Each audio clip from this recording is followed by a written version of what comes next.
तो देखो अभी आज का पहले तो आपको पूरा दिन का बता दूंगा, ठीक है। उसके बाद मैं आपको कुछ मैनिपुलेटिव ट्रिक्स बताऊंगा जो मतलब मैंने एक बहुत अच्छे अपने गुरु से सीखी है, जो कि सीकन हैं, आपको पता होगा उनके बारे में।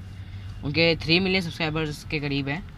तो उनसे मैंने वो ट्रिक्स सीखी हैं, पर उनकी भाषा में नहीं है वो, मतलब मेरी अपनी भाषा में है, ठीक है। उनकी वीडियो कॉलिंग, उनकी पहली पहली वीडियोस थी ना, उनमें से ही है, मतलब 8 मैनिपुलेटिव ट्रिक्स, तो उसमें उन्होंने बताया है। तो आप जाके वो चेक कर सकते हो, बस यही सर्च करना है आपको, मैनिपुलेटिव ट्रिक्स सीकन, और वही मैं आपको यहाँ पे बताने आया हूँ, ठीक है। तो पहले स्टोरी सुन लो आज के साथ क्या हुआ, आपको स्टोरी में भी बहुत ज्ञान मिलेगा।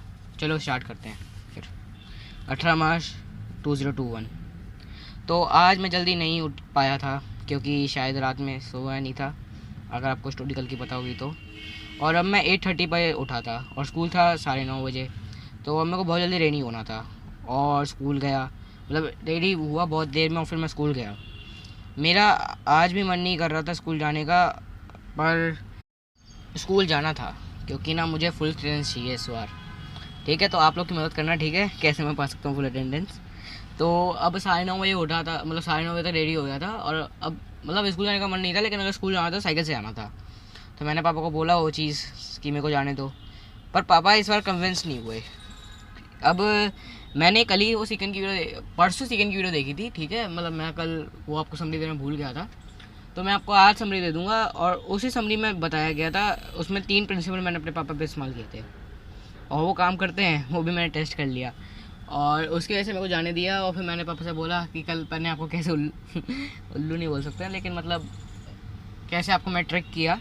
तो उन्होंने बोला हाँ ठीक है मैं समझ गया था, लेकिन अब तू आज नहीं कर सकता, और आज मैं तेरे को छोड़ने जाऊँगा। और पता नहीं वो भी उन्होंने भी कैसी ट्रिक अपनाई, वो बोल रहे एक्सीडेंट हो रहे हैं, एक्सीडेंट हो रहे हैं। अब बताओ, एक्सीडेंट तो हर किसी का कोई ना कोई होता है, तो मेरा उसमें क्या रिलेशन। अब ठीक है, मेरे भलाई के लिए बोल रहे थे, तो ठीक है। फिर वो गाड़ी से छोड़ने गए, फिर तो यही था। मैं कन्विंसिंग ट्रिक आपको लास्ट में बता दूंगा, जैसा मैंने आपको बोल रखा है। तो अब मैं छुट्टी हुई, उसके बाद यहाँ पे ना थोड़ी एक गलत, बहुत गलती हो गई। अब पापा को जो है ना वो याद था कि मैं साइकिल लेके गया हूँ, मैं साइकिल से आऊँगा, और मेरी छुट्टी हो रखी है। तो मेरे को करीबन 20-30 मिनट एक्स्ट्रा वेट करना पड़ा उधर ही स्कूल में, और वही मैम के साथ, तो कि अभी 10th में ही है, ज़्यादा बड़ी क्लास में तो आई नहीं है। तो मैम को हमारे साथ रहने का परमिशन मतलब बोला गया है, तो उसकी वजह से मेरे को मैम के साथ रहना पड़ा। और उस वजह से मतलब मैम भी मेरे साथ थी, तो ऐसी फिर बातें चलती रहीं। लेकिन मतलब मैम थोड़ी परेशान हो गई थी कि तुम्हारे पेरेंट्स आए नहीं अभी तक। फिर मैम ने कॉल किया तो पता चला कि पापा भूल ही गए थे मेरे को लेना। उसके बाद जैसे ही कॉल किया वैसे ही याद आया, उसके बाद वैसे ही आए, और फिर मैं घर गया। तो चलो ठीक है, इसमें थोड़ा मज़ा भी आया, तो कि थोड़ा मैम को एक्स्ट्रा टाइम वेट करना पड़ा, और मैम को वेट कराने में एक अलग ही खुशी मिलती है। तो इधर ये चीज़ है कि मैंने मैम को बताया कि मैंने मैम को इस बात में ये बताया था कि मेरी अभी आप पर्सनैलिटी देख रहे हो ना, मतलब आपको शायद मैं थोड़ा सीरियस लगता हूँ या फिर पता नहीं कैसा लगता हूँ, लेकिन मेरा स्कूल में पर्सनैलिटी का जो पैरामीटर है बहुत अलग है। मैं स्कूल में एकदम डिफरेंट हूँ। मतलब दुनिया का सबसे हंसी वाला बच्चा आप जो सोचोगे ना, जो अपना मजाक उड़वा लेता है और जो हंसते रहता है पूरे टाइम, मैंने एकदम वैसी अपनी पर्सनैलिटी बनाई है स्कूल में, ठीक है। और यहाँ पे भी मतलब मिडल पर्सनैलिटी है, आपको लगेगा भी और नहीं भी लगेगा, लेकिन घर पे जब मैं अपना काम करता हूँ तो मेरी बहुत सीरियस पर्सनैलिटी है। अगर कोई मेरे को इंटरप्ट करता है मेरे को बहुत गुस्सा आता है, ठीक है। और घर पे मैं अपनी बेइज्जती नहीं सह सकता, मतलब घर पे या फिर अपने जो बाहर के हैं उन लोगों में बेइज्जती नहीं सह सकता, लेकिन स्कूल में एकदम चिल, ये मेरे छोटा बच्चा होता है। और लोग ऐसा उल्टा करते हैं, घर पे उनको कुछ बोलने को कोई दिक्कत नहीं है, लेकिन स्कूल में उनकी लगता है कि उनको बेइज्जती हो रही है। तो यहाँ पर मैं ये पूछना चाहता हूँ कि उनकी क्या इज्जत है, ये उनकी बेइज्जती हो रही है। बस मेरे को ये सवाल बता दे वो, कि उनकी ऐसी क्या इज्जत है कि उनकी बेइज्जती हो जाएगी। और मुझे जान के बहुत हंसी होती है, मतलब थोड़ा सा भी उनको कुछ बोल दो तो फिर बोलते रहते हैं हमारी बेइज्जती क्यों कर दी इसने, हमारी बेइज्जती। और मैम अगर उन पर थोड़ा हंस जाए तो फिर बताओ, मैम को बाद में कुछ बोलते रहते हैं अपने मन में ही। अब ऐसा क्यों करते हैं, मतलब कुछ तुम्हारी कोई इज्जत है भी अभी, इतना सीरियस क्यों होते हो। घर पे ठीक है, घर पे तुम अपना काम कर रहे हो, ठीक है सीरियस हो सकते हो, लेकिन लोगों को दिखाना क्या है कि तुम अपना सीरियस हो। अपनी खुद की आइडेंटिटी भी नहीं है अभी तुम्हारे पास। तुम्हारे पेरेंट्स के बच्चे हो इस नाम से जानते हैं तुम्हें, और सीरियस होते हैं तब भी, बताओ।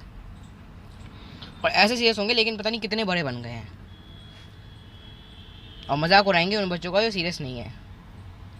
चलो कोई बात नहीं, जिसका ऐसा मन करे वैसा वो बने। पर मैं सिर्फ यही बोलना चाहता हूँ कि ज़्यादा सीरियस बनने से कुछ नहीं होगा। अगर आप पीछे मुड़ कर देखोगे तो आपको वो दिन याद नहीं आएंगे जब आप सीरियस थे, आपको वही दिन याद आएंगे जब आप सीरियस नहीं थे। ये याद कभी नहीं आएगा कि हाँ मैं पढ़ता था, मैं होमवर्क करता था टाइम पर, मैम मेरी तारीफ़ करती थी, ये सब याद आएंगे। मैम मेरी तारीफ़ करती थी ये याद आएगा, लेकिन कभी ये नहीं आएगा कि होमवर्क किया था मैंने।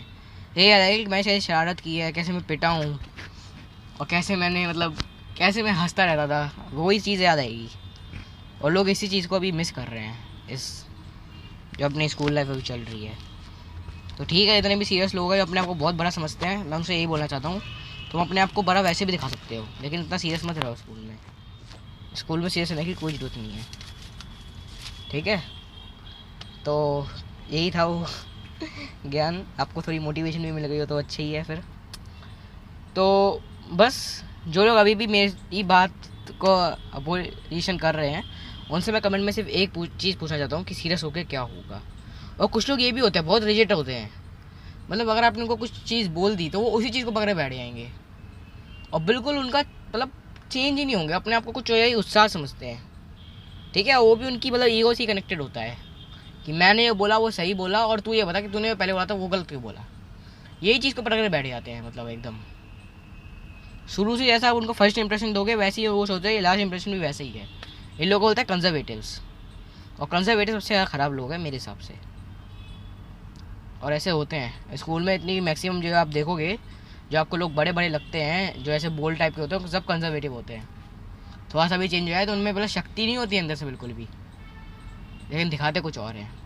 तो उन लोगों से आप जितना दूर रहेंगे उतना ज़्यादा अच्छा है। उन लोगों से दोस्ती ना करें, आप उनसे दूर रहिए, आप ज़्यादा स्मार्ट लगते हैं। चलो अब यहाँ पे आपको रूल भी दे देता हूँ, ठीक है, एक की प्रिंसिपल, कि अगर आपको क्लास का सबसे ज़्यादा ऐसा बच्चा बनना है कि जिसको मैम याद रखें कई सालों बाद भी कि हाँ एक रहता था बच्चा उस नाम का, सबसे पहले आपको क्या करना है, एकदम फ़नी रहना है, कभी भी सीरियस मत रहिए। क्योंकि अगर आप सीरियस रहोगे तो कोई भी आपको याद नहीं रखेगा, सिर्फ आपको इसी एग्जाम्पल के याद रखेंगे कि इतना बड़ा बन गया, उसकी जॉब वॉब लग गई, इस टाइप से, ठीक है। हमेशा एकदम सीरियस रहें, मतलब एकदम बिल्कुल सीरियस मत रहें कभी भी, ठीक है। मैम के साथ हंसी मजाक करिए, मैम से ऐसे डाउट पूछिए जो कोई नहीं पूछता, इधर से फ़नी टाइप से रहिए मैम से। और मैम को ऐसे करिए ऐसे आप मैम का एक हिस्सा बन गए हो, उनका पार्ट बन गए हो। कुछ कुछ मैमों को ये ख्याल आप कर सकते हो ऐसा, बाकी मैम मेरे को पता है कुछ मैम होती है पढ़ाती हैं और चले जाती हैं, उनका कुछ उनकी ज़िंदगी सबसे ज़्यादा बेकार चल रही होती है, आप ये भी देखना। कुछ मैम होती हैं जो पढ़ाने के साथ साथ आपको मॉरल वैल्यूज़ भी देती हैं, मॉरल वैल्यूज़ और सब कुछ आपको देती हैं, और वही मैम होती है जो आगे चल के सफल होती हैं। तो उन्हीं मैम के साथ आप एक पार्ट बन जाइए उनका, और फिर देखना वो आपको कैसे याद रखती हैं। जैसे अगर आप कई एक नाम ले लेते हैं, जैसे मान लो कोई आयुष नाम का लड़का है, ठीक है, तो उसको फिर मैम क्या बोलेंगी, अच्छा कौन आयुष, अच्छा वो आयुष जो शैतानी करता था, अच्छा हाँ हाँ हाँ हाँ, ठीक है, ऐसा आपको याद रखेंगे। तो वैसे ही बन के रहिए बिल्कुल। अगर तुम्हारी ऐसी पर्सनैलिटी रहेगी ना, तुम्हें प्रिंसिपल मैम तक याद रखेंगी कि ये एक ऐसा बच्चा था। तो यहाँ पे जितना भी मैंने बोला है वो मैं भी सब कर देता हूँ। Don't be a serious, and if you are serious don't show it. Vision big, but while working towards it, do not be serious about it, because in a long run no one will like a serious man. आप देख लेना जितने भी लोग होते हैं ना, कोई भी किसी को मतलब जो सीरियस लोग होते हैं वो कोई पसंद नहीं करता। सीरियस लोग मतलब ऐसे ऐसे जिनको सिर्फ काम चाहिए और काम का ही इनका ऑब्जेक्टिव है, वही लोगों को कोई पसंद नहीं करता है असलियत में। ये चीज़ आप अपने आप पे अभी अप्लाई कर सकते हैं। आपको सीरियस ज़्यादा पसंद है या फिर ऐसा आदमी जो थोड़ा सीरियस ना रहता वो ज़्यादा पसंद है। तो now back to the story. तो अब तुम्हें पता होगा कल ही कुछ वीडियो अपलोड हुई थी, मतलब अगर आप देखोगे तो परसों ही मैंने वीडियो अपलोड करी है, और बहुत सारी वीडियो अपलोड करी हैं। तो उनमें ना वो उनको बनाने में मैं को 1 घंटा लग गया था सबको रिकॉर्ड करने में। और मतलब मैं ऐसे लिख लेता हूँ जैसे कुछ दिन का वो की पॉइंट्स लिख लिए, उसके बाद थोड़ा मतलब स्क्रिप्ट थोड़ा उनको 5-6 लाइनों में लिख दो और फिर थोड़ा अपनी भाषा में बोल दो, तो ऐसा रहता है। अभी जो मैं बोल रहा हूँ ना उसके की पॉइंट्स यहाँ पे लिख रखे हैं एक पेपर पे, और तुम्हें पेपर फोल्डिंग की बात होती होगी तो वो उसी चीज़ के लिए आती है, ठीक है।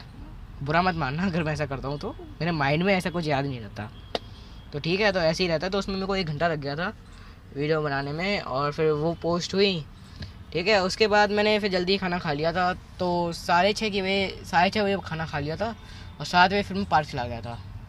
और 7 बजे से 9:30 तक मेरे को पता ही नहीं चला कि मेरा टाइम कहाँ वेस्ट हो गया। मतलब 7 से 9:30 तो एकदम ऐसे ही चले गए कल के। और उसके बाद मैं इतना ज़्यादा थक गया था, मतलब आने के बाद एक्सरसाइज नहीं की मैंने, मतलब पार्क में तो था पर 40 मिनट ही एक्सरसाइज की होगी जो करी होगी अच्छे से। बाकी सब तो बस ऐसी ही बातें वातें चल रही थी। और फिर जब मैं आया तो मैं बहुत थक गया था, मतलब 40 मिनट भी एक्सरसाइज बहुत होती है मतलब मेरे हिसाब से। तो मैं बहुत थक गया था। उसके बाद तो घर आते ही सीधा सो गया एकदम। और मेरे को यही पता नहीं चला कि लाइट जली या नहीं जली, सीधा एकदम सो गया फॉर्म में। और जो फ़ोन था इसमें अलार्म लगा हुआ है वो भी एकदम साइड में रखा था। तो मैं बता देता हूँ कि मैं कल सुबह जल्दी उठ गया। ठीक है, हाँ ऐसे ही हुआ। और मैं इससे बहुत खुश भी हूँ क्योंकि वो सबसे ज़्यादा गहरी नींद थी मेरी अभी की, मुझे लगता है जो इतनी ज़्यादा गहरी नींद थी सोचो जब मैंने मतलब किया था। तो बस यही था आज के दिन का तो शेड्यूल। और अब मैं आपको शेयर कर देता हूँ वो जो प्रिंसिपल्स हैं। चलो, तो पहला प्रिंसिपल ये है जो कि है scarcity as a generate curiosity. जैसे जो स्केसिटी होती है कि अगर कोई चीज़ कम है तो आप में उसकी प्रति एक जनरोसिटी होगी। आप एप्पल का फ़ोन लीजिए, वो हर किसी के पास नहीं मिलता, मतलब इंडिया में तो कम से कम। तो इसकी बस ये एक जनरोसिटी है आपके पास, एक क्यूरियोसिटी है कि उसमें ऐसा क्या होता है, मुझे भी चलाना है अगर आपने कभी एप्पल फ़ोन नहीं चलाया तो ऐसे ही रहता है। अब इसका एक एग्जांपल भी दिया था मतलब सीकन भाई ने, मैं बताता हूँ। If we ban a book then the reader of that book is only increasing not decrease. मतलब अगर आप एक बुक को बैन करते हो तो जो उसके रीडर्स हैं वो इंक्रीज़ ही होते हैं, डिक्रीज़ कभी नहीं होते हैं। और इसका जो कॉज है वो ये है कि जो हज़ारों साल पहले जो हमारे लिए सबसे ज़्यादा ज़रूरी चीज़ थी वो सबसे ज़्यादा कम थी।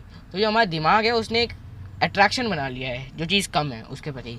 और चाहे वो कितनी भी गंदी क्यों ना हो, पर जो कम है वो हमें माइंड को लगती है कि सबसे ज़्यादा ज़रूरी है और सबसे ज़्यादा महंगी भी। मतलब महंगी हो कोई दिक्कत नहीं है, लेकिन जो सबसे ज़्यादा कम है वो इस वजह सबसे ज़्यादा अच्छी है, माइंड को ये लगता है। तो हमें अभी भी जो चीज़ स्केयर होती है वो हमें पसंद होती है। तो बस यही है। और आप रियल लाइफ एग्जांपल देखोगे, जो कंपनी होती है वो लिमिटेड एडिशन प्रोडक्ट का यूज़ करती है। इसलिए ही करती हैं ताकि आप जल्दी से जल्दी बाय करो। आपने नापतोल वगैरह के भी देखा होगा, आज के लिए सेल, आज के लिए सेल, यही होता है। और जो अगर कोई आपका मतलब पर्सनल कंसल्ट करने भी आ रहा है, कोई मार्केटर आ रहा है तो भी यही बोलता है कि मैं आपको आज के लिए ऑफ़र दे दूँगी, मतलब दे दूँगा आज के लिए, और कल के लिए ही हो पाएगा, बस बाद में आपका ऑफ़र चले आएगा। ठीक है, तो ऐसे चलता रहता है। और वो इसलिए करता है ताकि आप जल्दी से जल्दी एक्शन लो, एक्शन लेने के लिए। और सेकेंड जो पॉइंट आता है वो है liking as we can't say, मतलब जो पर्सन को हम पसंद करते हैं उनको हम नहीं बोल सकते। ठीक है। और इसका एक एग्जांपल दिया था कि जो पांडास होते हैं उनको कितना प्रिजर्व करते हैं, और वो इसलिए करते हैं तो कि हमें पांडास दिखने में अच्छे लगते हैं और हम उनको प्रिजर्व करते हैं इसलिए ही। और हम बाकी स्पीसीज जिनको प्रिजर्व करना बहुत आसान है और जो मतलब मेजर रोल भी कर रही है, पांडा इतना मेजर रोल प्ले नहीं करता पर बाकी स्पीसीज बहुत मेजर रोल प्ले करती है इकोसिस्टम में, उनको हम नहीं बचा रहे हैं और पांडास को बचा रहे हैं। तो बस यही, तो यही होता है। मतलब आपको एक तरीके से लाइकिंग बिल्ड करनी है अगर आपका कोई कस्टमर या फिर जिससे भी आप कन्विंस करना चाहते हैं।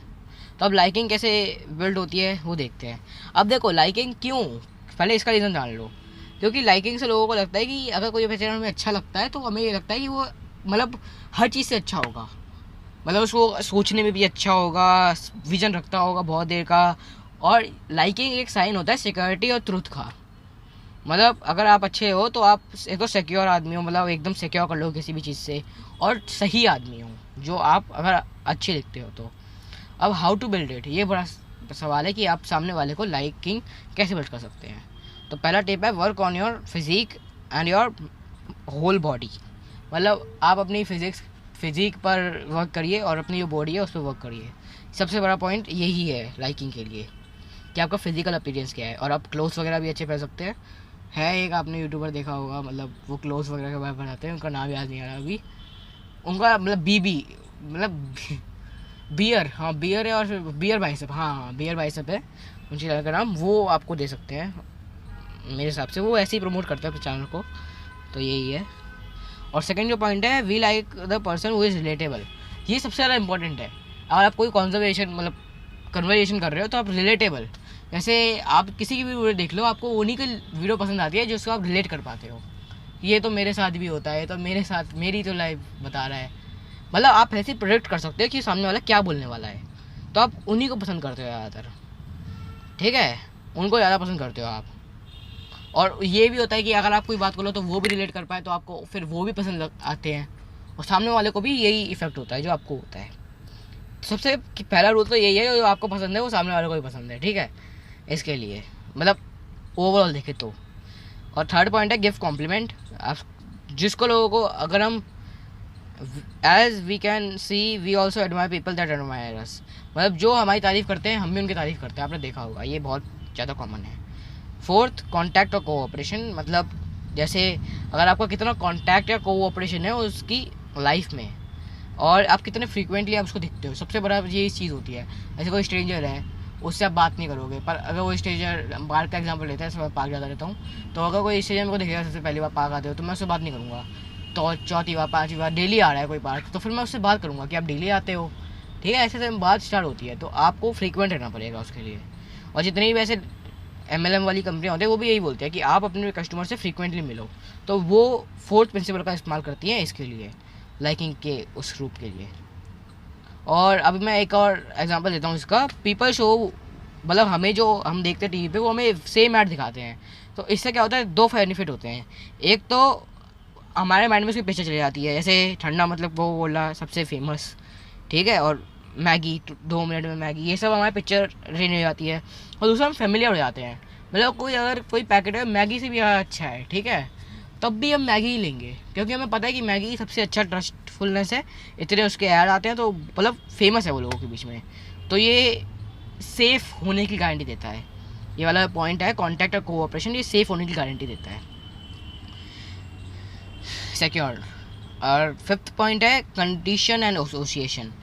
This is basically which groups of people you are interact, मतलब अब ये वो है कि आपने देखा होगा एक कहावत भी है कि अगर आप 5 लोगों में रह रहे हो तो आप उन 5 का मिक्सचर हो, तो वही चीज़ लाइक करता है। ऐसे मान लो अगर आप ऐसे लोगों के साथ जो गुंडे टाइप के हैं तो लोग आपको भी ऐसे गुंडे जैसा समझेंगे, और अगर आप उनके लोगों के साथ जो एकदम विजन बिग करते हैं, ठीक है, मान लो गुंडे वाले लोग हैं एकदम शरीफ और एकदम मतलब अच्छी सोच के हैं, पर उन्होंने ऐसे ड्रेसअप है, उनकी ऐसे इमेज बनी हुई है, ठीक है, अगर आप उनके साथ रहते हो तो हमें ऐसी फीलिंग आती है कि आप भी गंदे ही हो, तो ये चीज़ का ध्यान रखना है, ठीक है। सो बी विथ गुड पीपल, इसका तो यही आंसर है कि आप अपने इंस्पिरेशन वाले लोगों से और अपने जो मतलब अच्छे लोग हैं उनके साथ ही रहिए। नंबर थर्ड जो है वो है कमिटमेंट एंड कंसिस्टेंसी।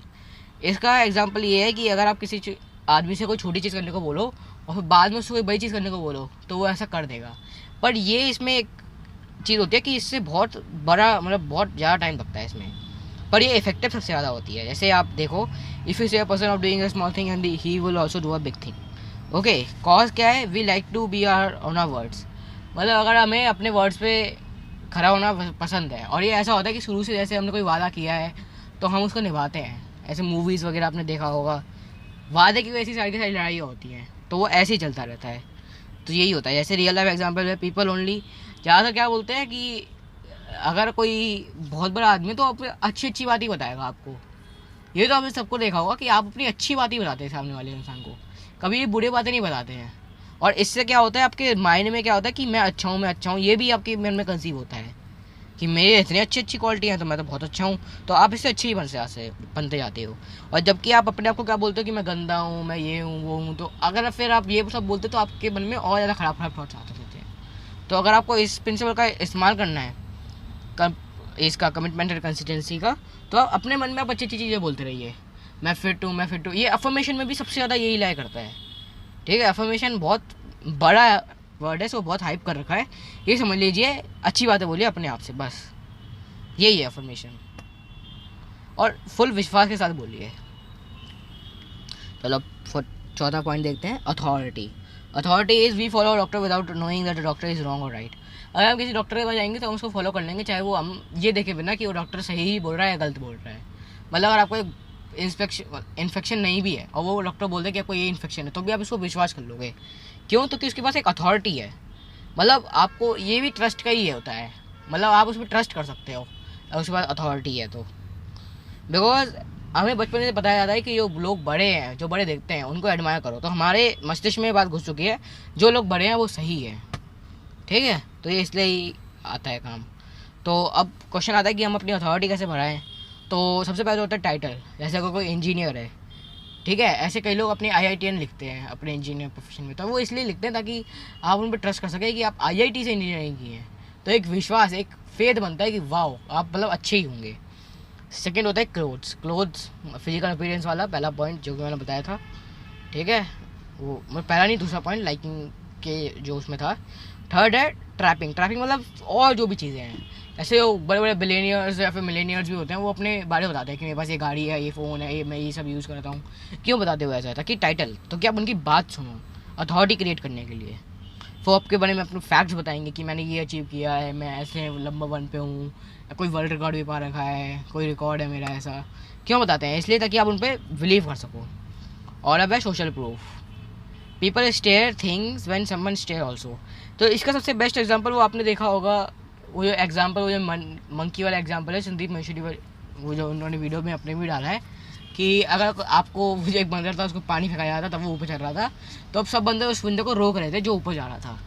तो यही सोशल प्रूफ भी ऐसी काम करता है। मतलब अगर आप ऊपर देखोगे छत के ऊपर, तो आपके आसपास के लोग भी आप छत के ऊपर देखने लगोगे। और यही सबसे बड़ा रीज़न है 80-20 रूल का। और यही सबसे बड़ी चीज़ है कि कई जगह पे बहुत ज़्यादा पॉपुलेशन है, कई जगह पे पॉपुलेशन है ही नहीं, क्योंकि जहाँ पे ज़्यादा लोग हैं वहीं पे और ज़्यादा लोग हैं। समझ रहे हो, जो चीज़ ज़्यादा बिकती है वो और ज़्यादा बिकती है, क्योंकि उसमें ट्रस्ट मिल जाता है। अगर इतने सारे लोग खरीद रहे हैं तो सही चीज़ होगी तभी खरीद रहे हैं, ठीक है। जितने ज़्यादा लोग उतने ज़्यादा मतलब और लोग भरेंगे। अब देखो इसका कॉज क्या है। Maximum time we don't know what to do, specially when we are in confuse. मतलब हमें नहीं पता होता कि हमें क्या करना है, और अगर हमें कोई डिटेल नहीं है, कोई जानकारी नहीं है, तो वी कॉपी पीपल, मतलब हम लोगों की एकदम कॉपी करते हैं। Specially we don't know what to do, ठीक है, जब हमें नहीं पता होता क्या करना है। और 80% पीपल जिनको कुछ नहीं पता होता वो एक दूसरे की कॉपी मारते रहते हैं, एकदम भेड़ चाल सबसे बड़ा वर्ड इसके लिए। और 20% लोगों को पता होता है तो वो अपने हिसाब से चलते हैं, ठीक है। तो ऐसे चलता है उसका मामला। अब 6th है, अब देखो इसमें एक और चीज़ है, वो जो 5th वाला पॉइंट है ना, जैसे पहले के टाइम में जो आदमी अलग होता था, ठीक है, वो उसकी डेथ हो जाती थी, मतलब वो किसी रीज़न से मर जाता था। क्योंकि अगर आप झुंड में नहीं चल रहे होते हो तो आप मतलब अच्छा नहीं होता आपके लिए, आप किसी बड़े एनिमल से नहीं लड़ पाते हो और आप मतलब मर जाते हो। तो हमारे ब्रेन में क्या बन गया, जो बाकी लोग कर रहे हैं वही करो, वही सबसे ज़्यादा सिक्योर चीज़ है। और यही इसलिए वो पेरेंट्स फोर्स करते हैं आपको इंजीनियर बनो, डॉक्टर बनो, ये सब बनो, तो कि वो फेमिलियर है उस टर्म के बारे में कि अगर आप वो बनते हो तो आप सफल हो गए ही होगे, और जो कि सच नहीं है, ठीक है। 6 पॉइंट के हम पढ़ते हैं कंसेशन। कंसेशन मतलब होता है कि अगर हम कोई शॉप पे जा रहे हैं और बाइंग, अगर हम देखते हैं कि सामने वाला कोई मोलभाव कर रहा है, ऐसे 10 रुपये की चीज़ है और वो सामने बोल रहा है 8 रुपये की, 8 रुपये की लगा, 8 रुपये की लगा, और सब लोग 8 रुपये की बोल रहे हैं, तो हम भी ये नहीं बोले 5 रुपये की लगा, हम बोले 8 रुपये की लगा, चाहे वो चीज़ 2 रुपये की क्यों ना हो। तो और इसी पे MRP टिका हुआ है। MRP क्यों है, तो कि MRP को सब फॉलो करते हैं, इसलिए हम भी फॉलो करते हैं, ठीक है। तो इसलिए ये होता है, इसका मतलब वो ही MRP इसलिए टिका हुआ है, क्योंकि अगर MRP लिख दिया गवर्नमेंट ने तो हम उसको फॉलो करेंगे। हर कोई इसको ब्रेक कर सकता है अगर करे तो, ठीक है। तो यही होता है, जो उनको फॉलो नहीं करते उनको हम करप्ट पीपल बोलते हैं, करप्शन जिसको बोला जाता है। तो कॉज क्या है इसका, we think other people are much greater than us, मतलब हम दूसरे लोगों को अपने से ज़्यादा नॉलेजेबल समझते हैं, तो इसका कॉज ये होता है, ठीक है। तो आप अपने इस लॉ को ऐसे यूज़ कर सकते हैं, ऐसे एट फर्स्ट, हाँ, ऐसे इस लॉ को आप ऐसे यूज़ करिए कि पहले आप लोगों से बोलिए कि यूज़ कैसे करते हैं वो आप ढूंढना, मतलब मैं बताता हूँ कि यूज़ कैसे मतलब किया जाता है रियल लाइफ में। जैसे आपने देखा होगा क्लास पॉइंटर होता है, या फिर जो क्लास में सबसे ज़्यादा इंटेलिजेंट होता है उसकी सब लोग बात सुनते हैं, तो वो जो चाहता है वो करवाता है। उसको चाहता है कि मेरे को आज बंक करनी है क्लास, सबको बोलेगा बंक करनी है, तो सब लोग बंक करते हैं, ठीक है। अथॉरिटी का भी इस्तेमाल होता है उसमें, लेकिन इसका सबसे ज़्यादा इस्तेमाल होता है, ठीक है। जो सबसे ज़्यादा बड़ा वो बोलेगा, मतलब जैसे जो बोलेगा, जो ज़्यादा लोग सुनेंगे वही हम भी सुनते हैं, ठीक है। तो इसका आप यहाँ तक इस्तेमाल ऐसे कर सकते हैं कि आप अपने 5-6 लोगों को, दोस्त को लेके जाइए और फिर किसी एक को इन्फ्लुएंस कर लीजिए। मतलब अगर आपको किसी का माइंड चेंज करना है, ठीक है, आप एक आर्गुइंग में फंस गए हैं, तो आप अपने 5-6 लोग ले आइए, इनको पहले से ही बोल दीजिए यार वो मेरे साथ ही रहना है, और फिर वो उस बंदे को समझाए कि आप गलत हैं, तो वो आपकी बात मान सकता है। तो आप इस प्रिंसिपल को ऐसे इस्तेमाल कर सकते हैं, ठीक है। अब 6 पॉइंट है रेसिप्रोकेसिटी। मैं कल यूज़ कर रहा हूँ रेसिप्रोसिटी, हाँ यही है। We do same thing same to the people if we हाँ, इसका मतलब ये है कि हम वैसे ही करते हैं लोगों के साथ जैसा लोग हमारे साथ करते हैं। कोई हमारे साथ अच्छा करता है, हम भी उसके साथ अच्छा करते हैं, और कोई हमारे साथ बुरा करता है तो हम भी उसके साथ बुरा करते हैं। ये मैंने आपको हाउ टू इन्फ्लुएंस पीपल में भी बुक में भी समझाया था। मतलब अगर आपको किसी को करवाना है किसी से कुछ काम, तो आप भी उनका कोई काम कर दीजिए और फिर वो भी आपका एक काम कर देंगे। और वही इस पॉइंट में भी लिया हुआ है। ये मैनिपुलेशन टेक्निक नहीं है, ये पर्सुएशन टेक्निक है, लेकिन आप इसको नोट कर सकते हैं। मतलब सही है कि अगर आप किसी के साथ थोड़ा अच्छा कर दो तो वो भी आपके साथ अच्छा करेगा। हाँ, मतलब इसको आप ऐसे यूज़ कर सकते हैं कि आप किसी इंसान से बोल दीजिए कोई काम, जिसमें मैंने आपको बताया, कोई छोटा सा चीज़ बोल दीजिए और फिर वो पर्सन भी आपके लिए बड़ा चीज़ कर देगा। ठीक है, तो आप इस चीज़ को ऐसे यूज़ कर सकते हैं। एक और ट्रिक होती है, इसको हम इसमें शायद मैं मेंशन करना भूल गया। ठीक है, उसका मतलब ये होता है कि आप किसी को पहले कुछ बड़ा करने को बोलिए, ठीक है, और फिर कोई छोटा करने को बोल दीजिए, कोई छोटी चीज़। ऐसे मैंने ये ट्रिक साइकिल जाने के लिए इस्तेमाल की थी। मैंने पहले पापा से बोला कि मैं छः दिन साइकिल से आऊँगा। ठीक है, तो फिर मैंने उनसे बोला कि कम से कम एक दिन तो जाने दो, एक्सपीरियंस तो लेने दो, कैसा लगता है साइकिल से आना। तो मान गए। मैं पहले ही बोलता एक दिन जाने दो तो नहीं मानते। ठीक है, तो आप इस ट्रिक का इस्तेमाल कर सकते हो। और मैंने इसमें रीजनिंग का भी इस्तेमाल किया था, जैसे कि मुझे क्यों जाना है, मुझे एक्सपीरियंस लेने जाना है। तो पापा बोला अच्छा ठीक है, ऐसे कोई कुछ भी के लिए नहीं जा रहा है, रीज़न के लिए जा रहा है, तो ठीक है जाने देते हैं। तो दो ट्रिक तो ये हुई। और मैंने एक और पहले का भी, मैंने अथॉरिटी का भी इस्तेमाल किया था। मैंने एग्जाम्पल दिया था कि बाकी बच्चे भी तो जा रहे हैं क्लास के 80%, एक कंसेशन है कि क्लास के 80% बच्चे साइकिल वगैरह से आते हैं, खुद आते हैं, तो मैं क्यों रहूँ ऐसे पीछे। मतलब मुझे भी जाना है और अभी जा भी सकता हूँ, बाद में जा भी नहीं सकता। तो वो इस चीज़ पे भी मान गए थे। ठीक है, तो मैं ये 3 ट्रिक इस्तेमाल की थी। अब चलो नेक्स्ट ट्रिक की तरफ बढ़ते हैं। 8th trick, reasoning. We want reason in every action. हमें हर एक्शन के लिए रीज़न चाहिए।